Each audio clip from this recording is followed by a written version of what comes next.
ان کے حساب سے الیکشن دیکھو الیکشنز تو آئین کے مطابق اور قانون کے مطابق پارلیمان کا ایک ٹرم ہے اور پارلیمان ٹرم پورا کرتا ہے اور پھر الیکشنز ہوتے ہیں. اور پاکستان کی جمہوری تحریک میں ہم نے یہ کامیابی حاصل کیا ہے کہ پہلے ہر 2 سال بعد 3 سال بعد پارلیمان گر جاتا تھا، ٹوٹ جاتا تھا. اب ہم نے 2007 سے لے کے 2013 تک اور 2013 سے لے کے 2018 تک اپنا پارلیمان کا ٹرم پورا کیا اور یہ تیسرا پارلیمان ہے جو اپنا ٹرم مکمل کرنے جا رہے ہیں. اور یہ جو پولیٹیکل سائنٹسٹ ہیں پوری دنیا کے آمریت کا دروازہ کھولے اور وہ بیک ڈور سے ایک بار پھر وزیر اعظم بن سکے، ویسے ایک اور سازش اس میں ہے. خان صاحب کا ضد پہلے یہ تھا کہ جب تک ان کے سہولت کار اسٹیبلشمنٹ میں موجود ہیں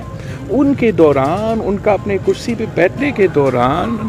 فوری الیکشنز ہو تاکہ کوئی غلط فائدہ اس کو ملے. ایک ادارہ سے اسٹیبلشمنٹ سے تو ان کے سہولت کار ہٹ کے شاید دوسرے ادارے میں ان کے سہولت کار ابھی تک بیٹھے ہیں. اگر الیکشنز ٹائم پہ ہوں گے تو پھر عمران کا سہولت کار کسی بھی ادارہ میں نہیں رہے گا اور اس کا اس بات کی بہت پریشانی ہو رہی ہے جس کی وجہ سے وہ جھوٹ کی سیاست، نفرت کی سیاست، تقسیم کی سیاست، گراؤ جلاؤ کی سیاست، جھوٹے الزامات کی سیاست، ہر قسم کا ہتھ کنڈا استعمال کرنے کی کوشش کر رہی ہیں کہ وہ پارلیمان کا ٹرم جمہوریت کا ترقی کو روکے اور اپنا انا پہ اپنا ضد پہ وہ اس وقت جب 1/3 ہمارا ملک آج تک سیلاب کے اثرات سے گزر رہے ہیں، جب مہنگائی عروج پہ ہیں، بے روزگاری چل رہا ہے، عوام معاشی مشکلات میں ہے، وہ چاہتا ہے کہ اس کا ضد پورا ہو، عوام کے مسائل حل نہ ہو. اب فیوچر ہے ہی نہیں، مستقبل کا حصہ بن چکا ہے، اب کہانی ختم ہو گیا. آپ کو یاد ہوگا کہ جب مشرف صاحب کو نکالا گیا تو وہ بھی بہت دعوی کرتے تھے کہ پتہ نہیں کیا انقلاب لے کر آئے گا، اور اب مجھے پتہ نہیں وہ کہاں ہے، کیا ہو رہا ہے، وہ تو بھول کے ہم ماضی کا حصہ. تو ویسے ہی جو مشرف کے باقیات ہیں، جو عمران خان صاحب ہیں یا جو بھی ان کے ساتھی ہیں، اگر وہ جمہوریت کے ساتھ نہیں دیں گے، اگر وہ جمہوریت کی ترقی کے ساتھ نہیں دیں گے اور ان کا الیکشن کا بیانیہ یہ ہوگا کہ فوج میرا مدد کرے،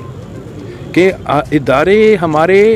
پاکستان کے ادارے، ہر پاکستانی کے ادارے وہ پی ٹی آئی کا ٹائیگر فورس بن کے کام کرے، اگر ان کا بیانیہ یہ ہوگا کہ آئین تروائے تاکہ وہ شخص جو 6 مہینے سے صرف وزیر اعظم نہیں رہا اس کو ہم آئین توڑ کے زبردستی اس کو پھر سے وزیر اعظم بنائیں. تو میرا خیال میں اس قسم کا جو سیاسی بیانیہ ہے وہ جمہوریت کے خلاف ہوتا ہے، وہ آمرانہ سوچ ہوتا ہے، غیر جمہوری سوچ ہوتا ہے. اور پاکستان کے عوام کو جب بھی موقع ملا ہے انہوں نے غیر جمہوری قوتوں کو،